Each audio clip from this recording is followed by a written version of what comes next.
Greetings folks, what we have here is the Andua 4K 24 frames a second Wi-Fi action cam from TomTop. This is a 170 degree field of view with 5x zoom and it has selectable field of views right up to or right down to 70 degrees. It has a 20 megapixel still image capability, which is interesting from a 12 megapixel sensor. It has the Sony IMX078 sensor and the Novatech 96660 chipset, which is the same as the SJCam 5000 and the Firefly 7S. It has gyro image stabilization and anti-shake. Can do 1080 60 frames a second. It's not an 84K camera, it's probably upscaled to 4K as usual. It can take up to a 64 gigabyte micro SD card. Now, what sets it apart from other action cams? Well, it comes with this really nice little carry case. And there's all the bits and pieces inside there. This is a really nice idea. I like this carry case. It comes with a nice big selection of accessories, the 30-meter waterproof housing with a spare sort of open back to let the audio in, a naked housing to mount on a tripod, the clip that goes with the naked housing, there's the little camera itself, lots of different mounts, handlebar mounts, transfer cable, all the usual brackets, sticky pads, cable ties, cleaning screen and Velcro and buckled straps, and a little user manual too. And this is a much better user manual than a lot of them have. Quite detailed, which is excellent. It also has a Wi-Fi app that doesn't work with my phone because I've got an old iPhone 4S. Another interesting feature of this camera is that it has spoken mode settings. I'll just give you an example. Turn it on. Low power. So we'll start video and low power. Video start. Video start. And I've got low power. Video stop. Video stop. And photo mode. Photograph.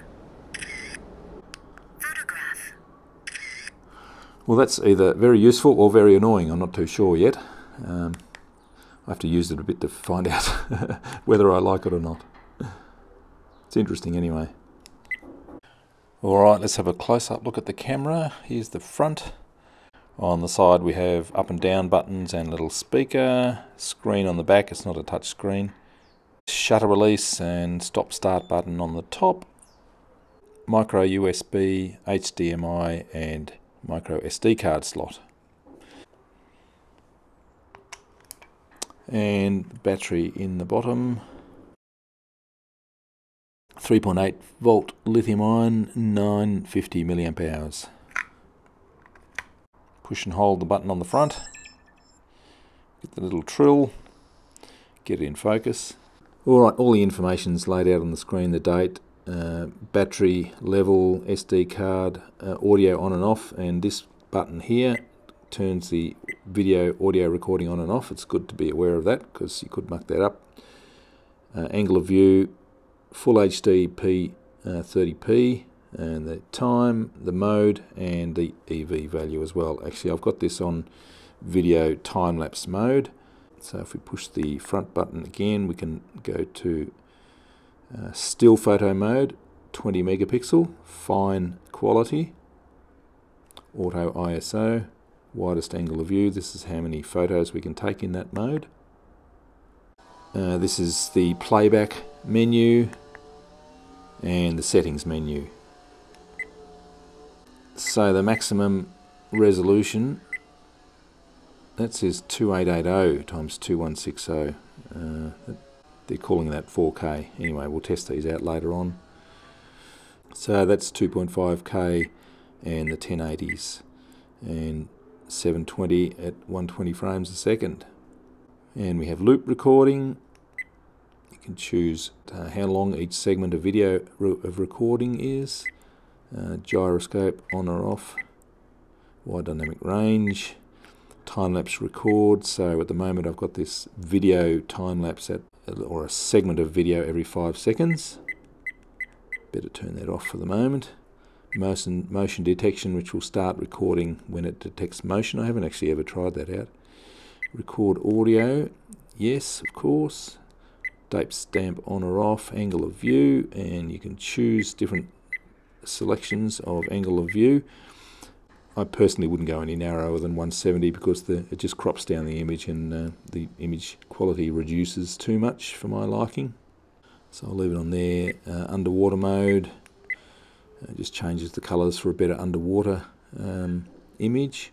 Special effects, night portrait, light painting. What's that, I wonder? That must be a really long shutter speed, I think, so that you can paint the scene with a torch or whatever. Self timer, that's very good. Image size, it's only a 12 megapixel sensor, so these must be sort of upscaled image sizes. Burst mode for a rapid burst of photos every time you push the button. Quality, got to have fine. Sharpness, leave it on normal for the moment. White balance, you can make your choices. You can change to black and white or sepia if you're that way inclined. ISO, exposure value changes, anti-shaking. Now this is interesting, I'll have to try this out. We've got gyro mode as well as anti-shaking mode, so I'm not sure what's going on there. We'll try it. We'll check it out. Delete, protect, Wi-Fi. It does have a Wi-Fi app, and you can download that from iTunes or Google Play or whatever it is, but it doesn't work with my devices. My phone is too old and my iPad is too old for it to actually work, so unfortunately I can't demonstrate those to you. You can turn the beep sound on or off. I might turn it off, and the voice prompt, which we showed before, I might turn that off too. That's a little bit too weird for me. Turn the on-screen display on or off. External power, change the language, TV mode, all the usual settings, and we're back to the start again. Push the button again, and we're back into video mode.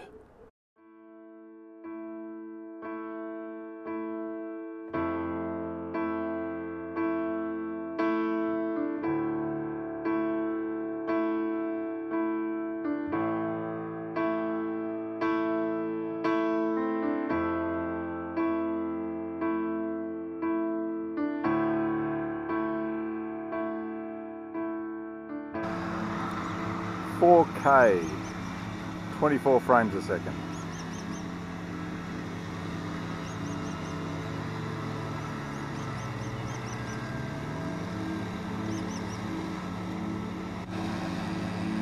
.2K, 30.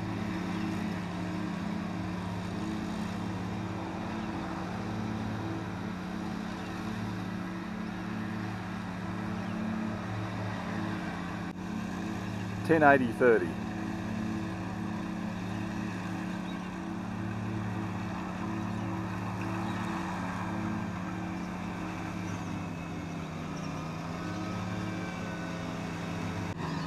.720/30.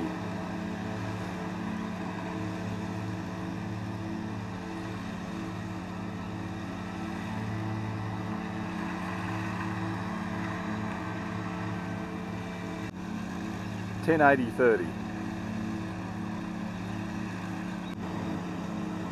1080/30 wide dynamic range.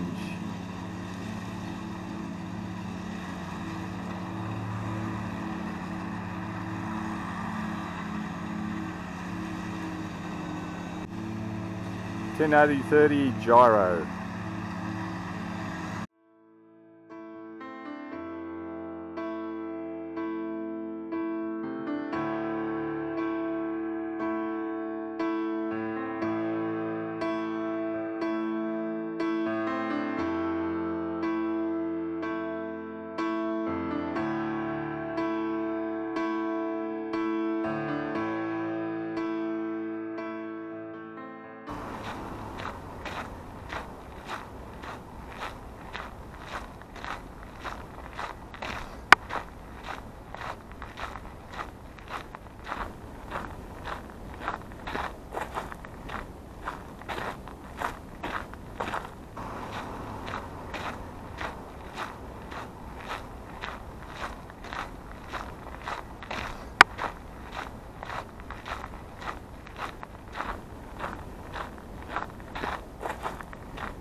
I hope you can hear this. We're approaching the bat colony, or it's a big colony of silverhead flying foxes. They make a great sound.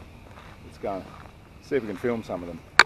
You can see up in the trees behind me, maybe, all the branches are decorated with hanging bats, and hopefully you can see them. Hopefully you can hear them screeching and carrying on too.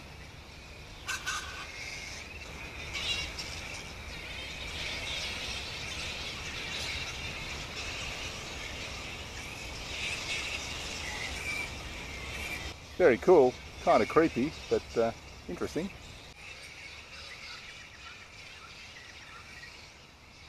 If you look at the top of that tree there, it's all bare except for flying foxes.